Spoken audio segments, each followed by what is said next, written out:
yo tenía un sueño de ir a la cárcel, a alguna cárcel, pero más precisamente a la cárcel de Bellavista, porque estuve allá cuando tenía como 7 años más o menos, y tengo un recuerdo de ese lugar muy especial, aunque para algunos sea bien difícil.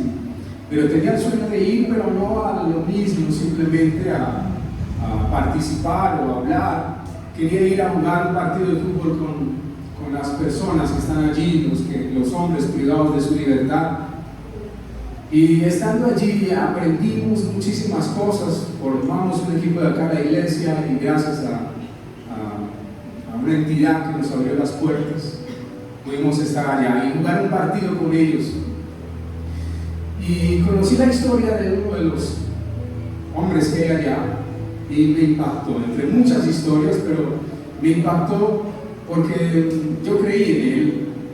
En una de sus fiestas familiares salió a recibir a unos amigos y entonces decidieron comprar más bebida. Fueron a una tienda y estando allí un hombre muy embriagado llegó y les puso mucho problema.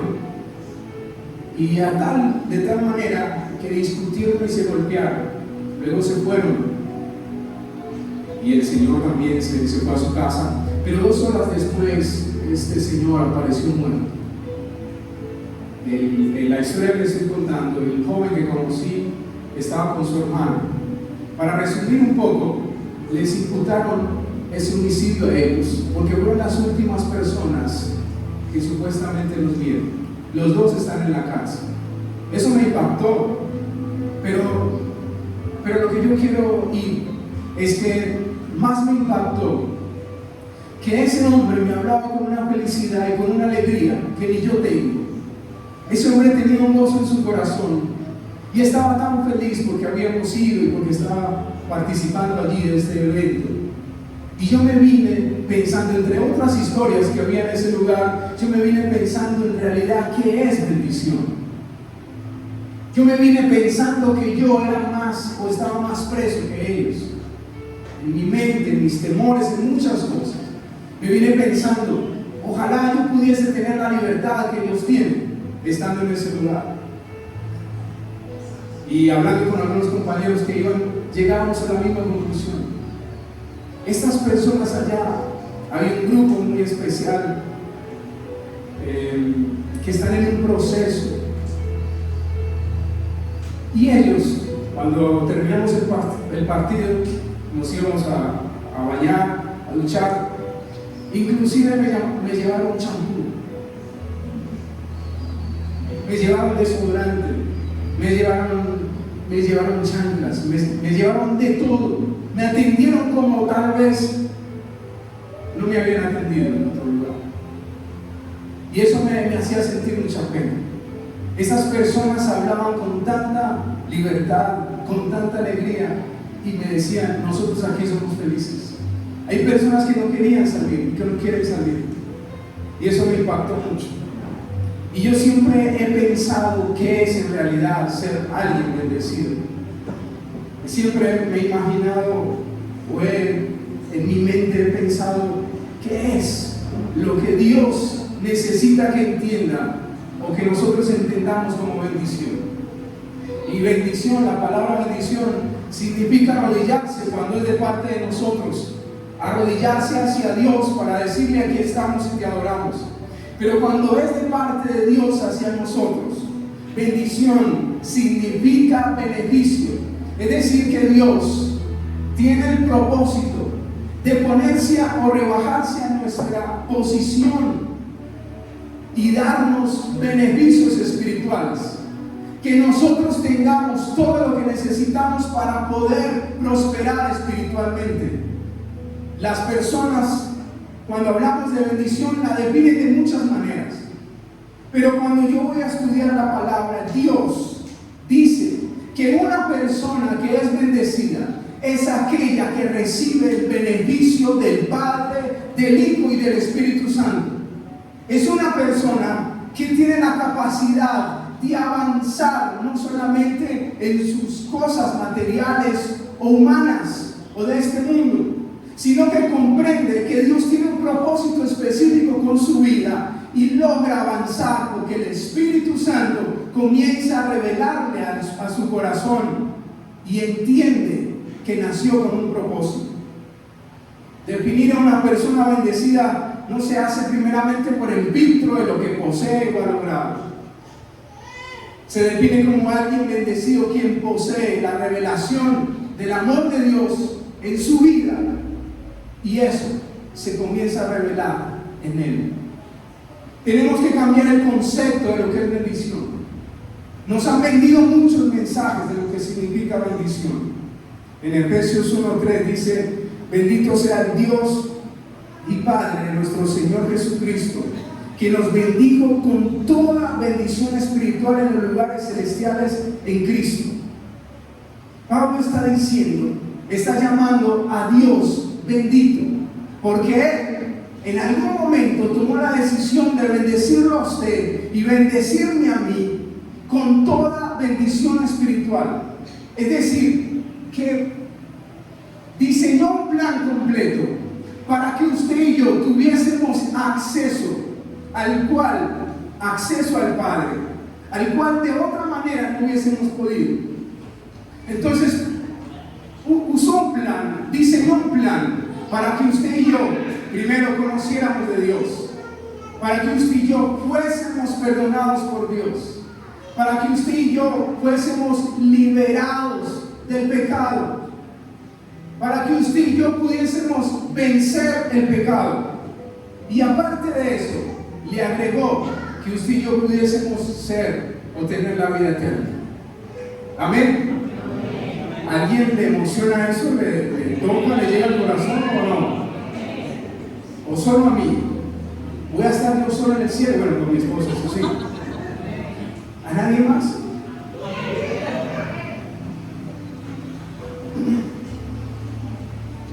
Lo que me impacta de esta palabra que Dios me regaló es porque yo no había entendido muchas cosas.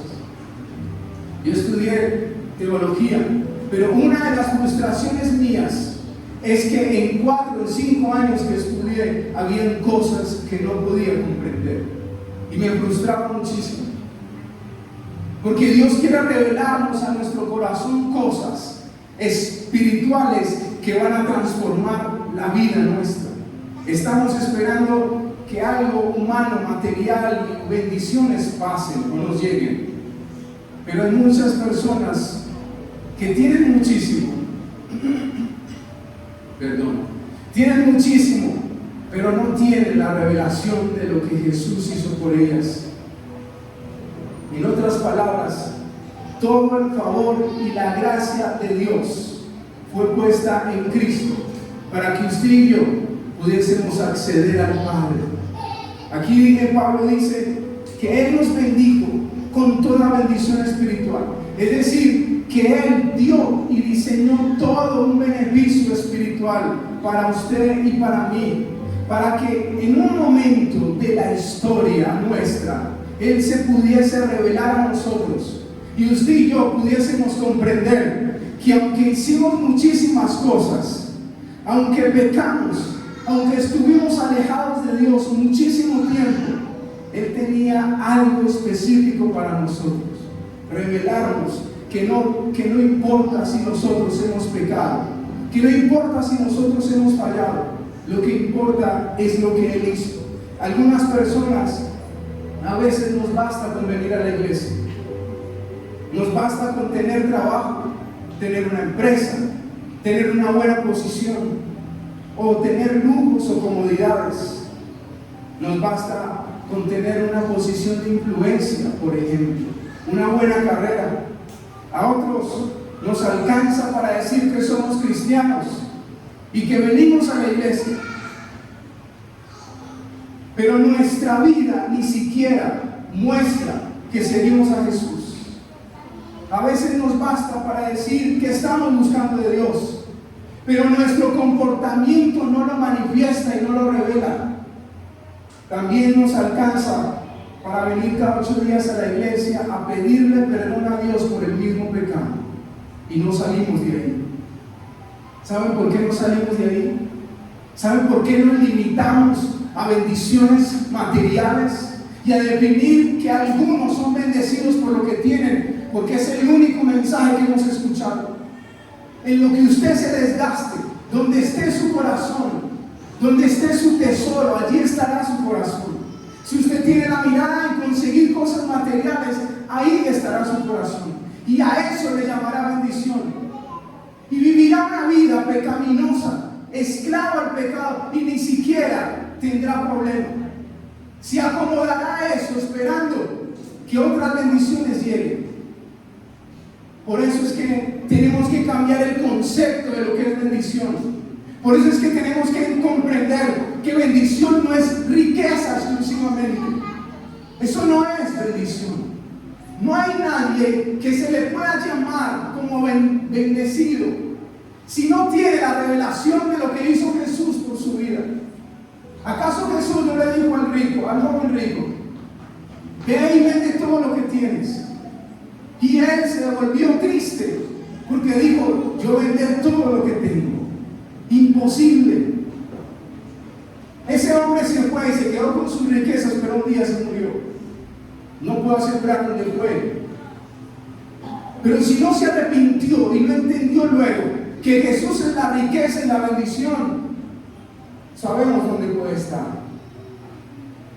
Y sigue diciendo en el versículo 4, según nos escogió en Él antes de la fundación del mundo, para que fuésemos santos y sin mancha delante de Él. Hay una palabra que me encantó cuando entendí su significado, y es nos escogió. Esa palabra significa o quiere decir elegir. Es que nos eligió exclusivamente. Ustedes han visto a los que les gusta el fútbol, a todas las mujeres que les gusta el fútbol, ¿cierto? Hace poco se hizo la convocatoria para los partidos que vienen de eliminatoria.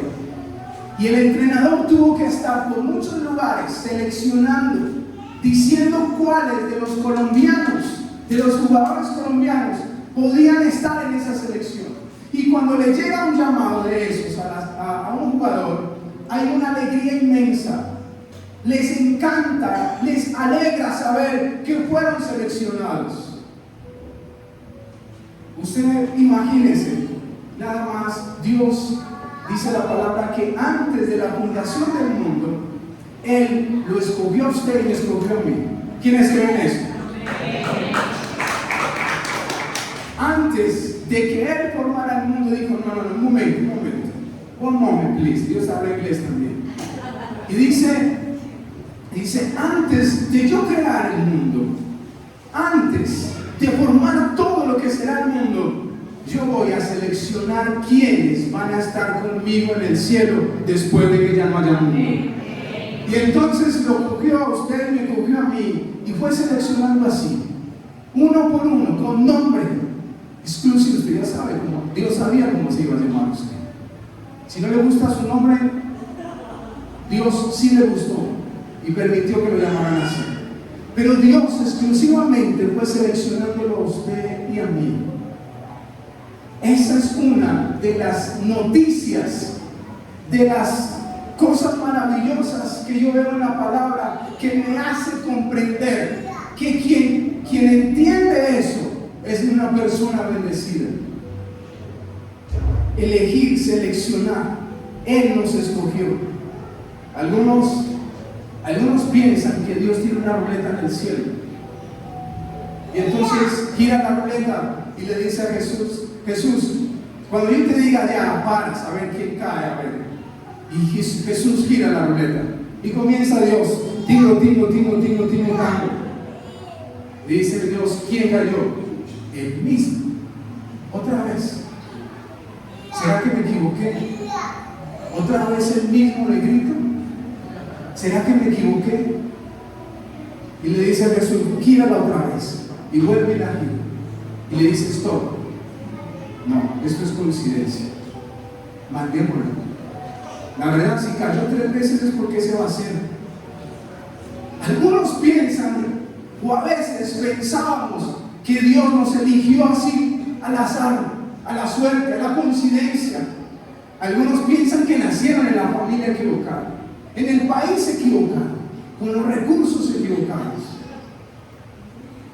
¿Usted pensaba eso? Usted y yo no somos el resultado de una ruleta.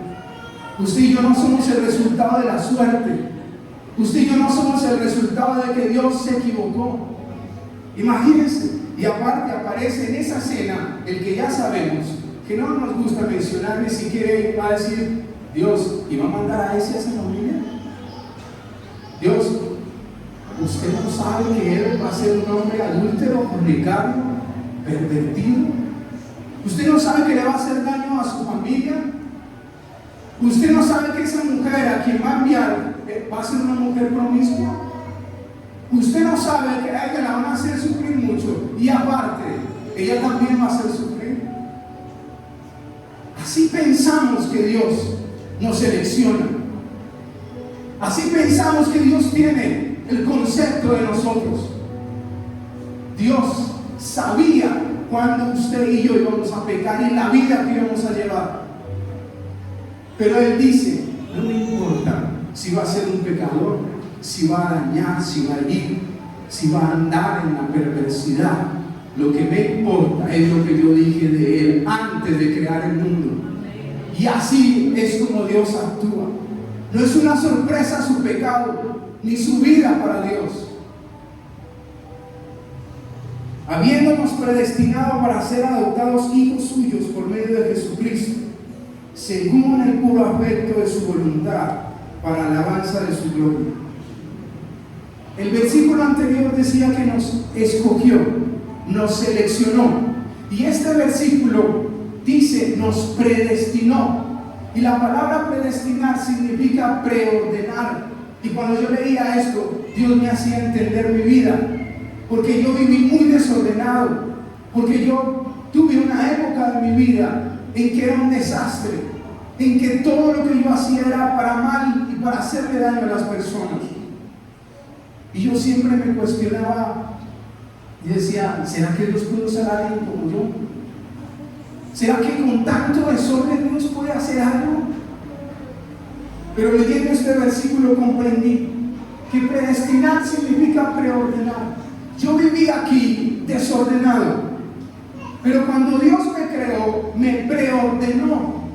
Es decir, que puso en mi espíritu un orden, y Él ya sabía que cuando yo viniera aquí iba a pecar. Pero en algún momento, el orden que Él puso en mi espíritu, Él me iba a volver a hablar, y mi espíritu iba a tener que volverse a reorganizar. Mi espíritu iba a tener que volver al orden que fui creado. Yo no sé si usted concuerda con mi vida. Yo no sé si en algún instante o tiempo, temporada, usted puede decir, yo viví desordenado, yo viví muy mal. Pero a usted, yo quiero decirle algo, tenga esperanza. Si tal vez usted vive todavía en algún desorden, hay alguna área de su vida en la que tiene desorden, yo quiero decirle, tenga esperanza, porque cuando su espíritu, Dios lo despierte y se le revele lo que Él hizo en usted antes de crear el mundo, su espíritu tiene que volver al estado natural, y por la palabra de Dios usted comienza a vivir de la forma correcta, y su familia se comienza a reorganizar, y sus finanzas se comienzan a reorganizar. Eso es lo que Dios quiere hacer y lo que revela con su palabra. Eso es lo que Dios quiere manifestarle a usted. Ahí entendí que mi pecado nunca asustó ni espantó a Dios. Y con esto no quiere decir que pueden seguir pecando. No. Cuando Dios quiere revelar esta palabra, ¿sabe para qué lo hace? Para que usted entienda que el estado original en el que usted fue diseñado no es en el pecado. Para que usted comprenda que Dios no lo diseñó a usted para que pecara, para que estuviese en el pecado. Tiene que haber algo en usted. Tiene que existir un deseo de que esta palabra se revele. Había días en que yo pecaba y yo me cansaba y yo le decía a Dios, aunque estaba alejado de Él, pero yo le decía, ¿hasta cuándo? Había en mí un desespero porque Él hiciera algo en mi vida. Porque no hay nada más triste ni hay nada más miserable que uno saber que no nació para pecar y vivir en el pecado. Eso es lo más triste. No es perder cosas materiales, no es no tener cosas materiales. Una cosa es ser rico y una cosa es ser bendecido. Las personas ricas tienen muchas cosas materiales, tienen y poseen muchísimas cosas, pero una persona bendecida tiene a Cristo revelado en su corazón y entiende para qué fueron diseñados y además prosperan en su vida espiritual. A eso se le llama una persona bendecida. El problema es que hemos recibido un mensaje distorsionado. ¿Sabe por qué a algunas personas no les gusta leer la Biblia? No les interesa leer la Biblia, porque la Biblia no les alimenta sus deseos, sus emociones, sus posesiones. Y por eso estamos acostumbrándonos a escuchar personas que manipulan con las finanzas. Estamos acostumbrados a escuchar un evangelio que manipula con las finanzas, porque eso es lo que gusta, eso es lo que apasiona, saber que me den una palabra y que me digan que Dios me va a bendecir y va a abrir las puertas de los cielos y me va a bendecir. Pero esa bendición la encajamos únicamente a lo material, a lo económico. ¿Cuánto tienes en la cuenta determina si eres bendecido? Así no es Dios. Eso no es lo que ve Dios. Porque el joven rico tenía mucho, pero cuando estuvo frente a Jesús no le reconoció, no le alcanzó para entender que estaba frente al Hijo de Dios, que estaba frente a aquel que lo podía salvar eternamente. Eso no es bendición. ¿Desde cuándo para Dios es más importante que alguien pacte por una palabra, que viva en santidad? ¿Desde cuándo? ¿Desde cuándo a Dios le interesa que usted tenga su cuenta llena de dinero, pero que siga pecando? Imposible. Yo no me imagino a Jesús andando por Galilea, por Samaria, diciendo: ¿quién va a pactar una palabra que voy a dar? Imposible. Eso no es Dios. Jamás tiene ese concepto de bendición. Dios lo que desea es que usted y yo prosperemos espiritualmente de tal manera que en nuestro corazón y en nuestra mente entendamos que Él nos perdonó, que Él nos amó. No importa usted hoy cómo viva, no importa si sigue fallando, no importa si sigue teniendo alguna atadura. Lo que usted tiene que creer es que va a venir un día, va a existir un día en que Dios va a hablar a su espíritu y lo va a despertar, y usted no va a ser el mismo hombre ni la misma mujer, no va a tener la misma familia, no va a tener cualquier hombre a su lado, ni va a tener cualquier mujer a su lado. Un día usted va a comprender que las cosas materiales a las que nos aferramos acá, el dinero, no sirve sino para esperar qué quiere Dios con lo que nos da, qué quiere revelarle Dios a nuestro corazón para hacer con lo que tenemos. Trabajar no por la comida que perece, sino por la comida que a vida eterna permanece, la cual el Hijo del Hombre os dará, porque a este señaló Dios el Padre.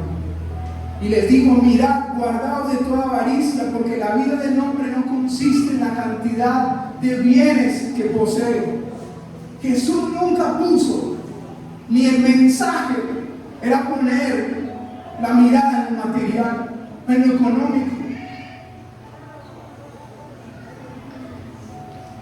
Los mensajes de la teología de la prosperidad dicen que no podemos aceptar ni la enfermedad y no podemos aceptar la pobreza.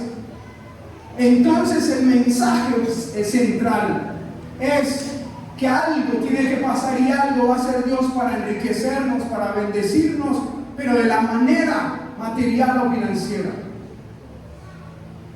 Y así las demás personas o aquellas personas que escuchan ese tipo de mensajes tienen la visión de un Dios que bendice y sana. Es decir, que si hay alguien que tiene dificultades financieras o hay alguien que está enfermo, es porque Dios no está con esa persona. Y hago una pregunta: ¿y si Dios quiere usar una enfermedad para hablar, para confrontar o aún para convencer del pecado? ¿Y si Dios lo que quiere es enseñarle a una persona que se queda sin recursos a que dependa de Él? Imposible que nosotros recibamos este tipo de mensajes. Imposible que Dios y que Jesús den este tipo de mensajes. Me encanta una oración que hace un hombre en Proverbios. Dice: solo dos cosas te pido, Señor. Proverbios 37. Solo dos cosas te pido, Señor, no me las niegues antes de que muera. Aleja de mí la falsedad y la mentira. No me des pobreza ni riqueza, sino solo el pan de cada día. Porque teniendo mucho podría desconocerte y decir: ¿quién es el Señor? Y teniendo poco podría llegar a robar y deshonrar así el nombre de mi Dios. Yo creo que Dios no escuchó esta oración para algunos. Él le pedía dos cosas, y la primera tiene que ver con la integridad. Le dijo: aleja de mí la falsedad y la mentira. Eso es tener un corazón próspero y bendecido. El corazón que busca la integridad espiritual antes de la integridad material, económica. Bendecido, prosperado, próspero. Palabras que hemos definido a la ligera. ¿Sabe qué significa próspero en el original? Significa alguien a quien Dios le permite avanzar espiritualmente hacia los propósitos de Él. Inicialmente lo que significa prosperidad o alguien próspero, que usted pueda avanzar espiritualmente. Los hombres que somos descubiertos, que fuimos descubiertos por nuestro pecado, tenemos que llamarnos prósperos. Próspero fue el día que mi esposa descubrió mi pecado. Próspero fui el día que dejé el fútbol porque entendí que Dios tenía un plan conmigo. Hace los primeros días de enero, decidimos irnos a pasear y les dijimos a ustedes que 15 días la iglesia iba a estar cerrada. Yo sé que a algunos no les gustó, o más bien, no, perdón, a algunos les hizo falta, mejor. A mí también. Pero cuando Dios nos llamó y este local se abrió, yo le dije a mi esposa algo: el día que la iglesia me robe el tiempo con ellos, ese día tendré que hacerme a un lado, porque la esencia de lo que somos aquí es lo que somos en casa y el tiempo que ella y yo tenemos. Entonces decidimos irnos a pasear y estábamos disfrutando mucho, pero en un almuerzo, no te pedí autorización, pero lo voy a decir. Estábamos almorzando. ¿Será que lo digo o no? Ya les generé la conciencia, no voy a decir. Sigamos. Dice Mateo 6:33: mas buscad primeramente el reino de Dios y su justicia. Y bueno, se lo voy a decir. Estábamos almorzando, estábamos compartiendo y los niños se fueron a un juego, a una casita ahí, y estábamos solos. Y estábamos conversando del almuerzo, y de repente mi esposa me dice, se pone muy seria y me dice: tengo que decirte, amor, que he tenido una tristeza, y no sé por qué, una tristeza tan profunda en mi corazón. He pasado unos días en silencio, pero me ha dado una tristeza. En ese momento no me dijo nada más. Cuando ella me dijo eso, yo sentí que el Espíritu Santo me habló a mi corazón y me dijo: tú tienes culpa en eso. Yo sentí que yo era culpable de esa tristeza en algo, y yo comencé a llorar, y me dio algo por dentro que no puedo explicar, y solamente pude abrazarla, solamente pude decirle: aquí estoy. Y me quedé pensando todo el tiempo en lo que Dios me dijo. Me dijo: tú tienes culpa. En algún momento quise como distraer ese pensamiento y hacer que yo no tenía ninguna responsabilidad ahí. Pero en la noche, antes de acostarme, comencé a recordar aquellas palabras que a veces le he dicho.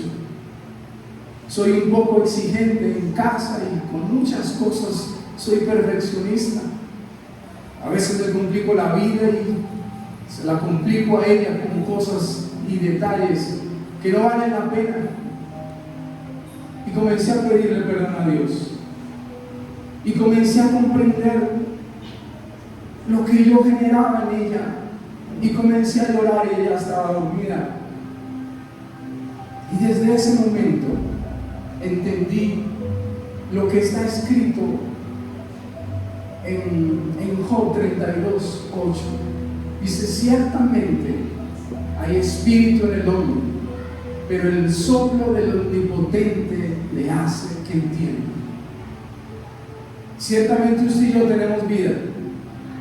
Ciertamente usted y yo trabajamos, respiramos y hacemos muchas cosas. Pero hay cosas sencillas, complejas, internas, personales o familiares que usted y yo hacemos y que no entendemos el daño que estamos generando, o no sabemos cómo salir de ahí. Hay otros que están atados a muchas circunstancias pecaminosas y no pueden salir de ahí. Ese día lo que les quiero decir es que sentí que Dios sopló mi espíritu y me hizo comprender el daño que le estaba haciendo a mi esposa. Yo imaginaba: ¿y si un día la pierdo? Yo me ponía a pensar: ¿y si no me da tiempo? ¿Y si alguna circunstancia, alguna enfermedad? Y más, comencé a llorar y le dije: hay cosas que yo no puedo hacer, pero te pido que me ayudes a comprender cómo, de qué manera puedo cambiar esto y hacer de mi esposa una mujer diferente. Desde ahí yo sentí que algo pasó en mi espíritu y comencé a corregir cosas, y ahí voy. ¿Qué les quiero decir con esto? Que bendición no es tener una cuenta con dinero. Que bendición no es tener una casa grande, ni una empresa, ni un buen puesto. Bendición es cuando Dios hace que tu espíritu comprenda el orden en el que te diseñó y va organizando tu familia y cada cosa de tu vida. Eso es bendición. Las mejores cosas que Dios me ha regalado no tienen nada que ver ni con mi carrera, ni con mis sueños, ni con cosas materiales. Poder entender que debo amar y nací para Dios y para mi familia, eso me hace alguien bendecido. Quisiera que como hombres buscáramos más este tipo de bendiciones que aquellas que nos están vendiendo afuera. Jehová te bendiga y te guarde. Jehová haga resplandecer su rostro sobre ti y tenga de ti misericordia. Jehová alce sobre ti su rostro y ponga en ti paz. Y dice Isaías 3:10: decid al justo que le irá bien, porque comerá de los frutos de sus manos. Bendición es primero ser alguien que prospere espiritualmente. Y lo demás, quiero decirle algo. Por eso yo voy en contra y hay algo por dentro que me molesta cuando alguien habla de pactar, como si los favores con Dios se pudiesen comprar. Imagínese si usted, que es padre o madre, y su hijo viene y le dice: papá, ¿me das un cono, una paleta? Tú le dices: pacte y yo lo hago. O algo más complejo.